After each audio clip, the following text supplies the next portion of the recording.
क्या आपने कभी सोचा है कि ये सर्प जिनके बारे में हमने लगभग हर पौराणिक कथाओं में सुना है, शेषनाग, वासुकी, तक्षक और अन्य जितने नाग आज इस दुनिया में मौजूद हैं, उनका जन्म किस प्रकार हुआ?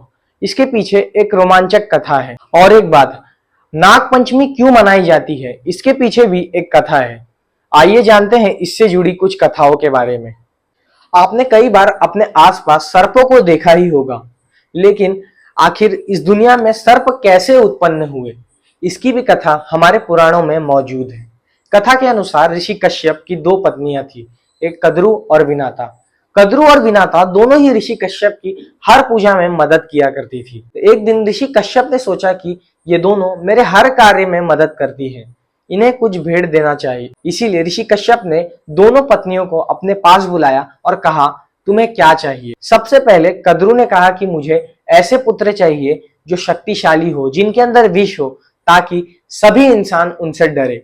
ऋषि कश्यप ने उन्हें 100 अंडे दिए। विनाता ने ऋषि कश्यप से कहा कि मुझे कम ही पुत्र चाहिए, लेकिन ऐसे पुत्र चाहिए जो कद्रु के भी पुत्रों से शक्तिशाली हो। ऋषि कश्यप ने उन्हें 2 अंडे प्रदान किए। कद्रु और विनाता दोनों ने अपने अंडों को अलग अलग पोटलियों में फूटने के लिए रख दिया।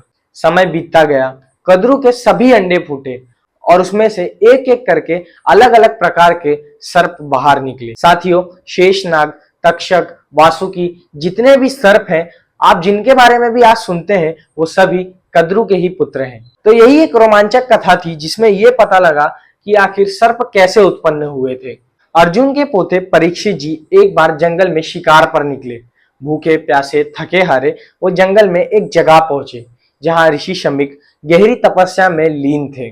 परीक्षित जी जो थके हुए थे, उन्होंने बगल में पड़े मरे हुए सांप को ऋषि शमीक के गले में टांग दिया। जब ये बात ऋषि शमीक के पुत्र श्रृंगी को पता चली तो वो अत्यंत क्रोधित हुए। उन्होंने अपने पिता के अपमान से व्यतीत होकर परीक्षित जी को यह श्राप दिया कि 7 दिनों के अंदर ही उन्हें तक्षक नाग काटेगा और उनकी मृत्यु होगी। लेकिन तक्षक नाग ही क्यों? इसके पीछे एक बड़ी रोमांचक कथा है। कथा के अनुसार एक समय अर्जुन ने अग्निदेव के कहने पर खांडव वन में आग लगा दिया था। कहा जाता है कि जब ये आग लगी थी तब तक्षक तो बचकर भाग गया था, लेकिन उस आग में तक्षक की पत्नी की मृत्यु हो गई थी। और जब परीक्षित जी को ऋषि श्रृंगी ने श्राप दिया तो तक्षक के लिए एक जरिया बन चुका था अपना बदला पूरा करने के लिए, और ऐसा ही हुआ। कथा के अनुसार परीक्षित जी को तक्षक ने काट लिया और परीक्षित जी की मृत्यु हो गई। लेकिन असल में कहानी तो यहीं से शुरू होती है। राजा परीक्षित के पुत्र जन्मजया, जो अपने पिता के मृत्यु से अत्यंत क्रोधित हुए, उन्होंने संपूर्ण नाग जाति का विनाश करने का संकल्प लिया।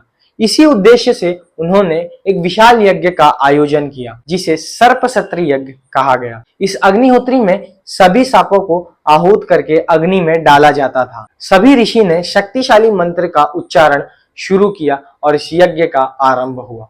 ब्रह्मांड के कोने कोने से सभी सांप इस यज्ञ की ब्रह्मांड के कोने कोने से इस यज्ञ कुंड में सभी सांप गिरने लगे।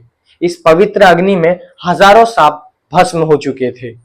जब ये विनाश का सिलसिला शुरू था तब नागलोक में भय छाया हुआ था। नागों के साथ उनकी माता मनसा देवी भी घबराई हुई थी। उन्होंने अपने पुत्र अस्तिका को इस यज्ञ को रोकने के लिए भेजा। अस्तिका जो आधे ब्राह्मण थे और आधे नाग थे। अस्तिका ने अपने ज्ञान और विवेक के बल पर राजा जन्मजया को प्रभावित कर लिया। कहा जाता है कि राजा जन्मजया उनसे इतना प्रभावित हुए कि उन्होंने अस्तिका को कहा कि मांगो राजन, तुम क्या मांगना चाहते हो? तब अस्तिका ने कहा, कृपया कर आप इस यज्ञ को तुरंत रुकवा दीजिए। पहले तो जन्मजया ने संकोच किया, लेकिन वो वचनबद्ध हो चुके थे, इसी कारण उन्होंने इस यज्ञ को रुकवा दिया। और इस यज्ञ के रुकने के वजह से ही तक्षक नाग भी इस यज्ञ में बच गया। और कहा जाता है इसी कारण से आज नाग पंचमी मनाई जाती है। साथियों, नाग पंचमी आने वाला है। इसी अवसर का लाभ उठाते हुए हमने आपको नागों के बारे में कुछ विशेष जानकारियां दी। अगर आपको ये वीडियो अच्छा लगा तो चैनल को लाइक, शेयर और सब्सक्राइब जरूर करना।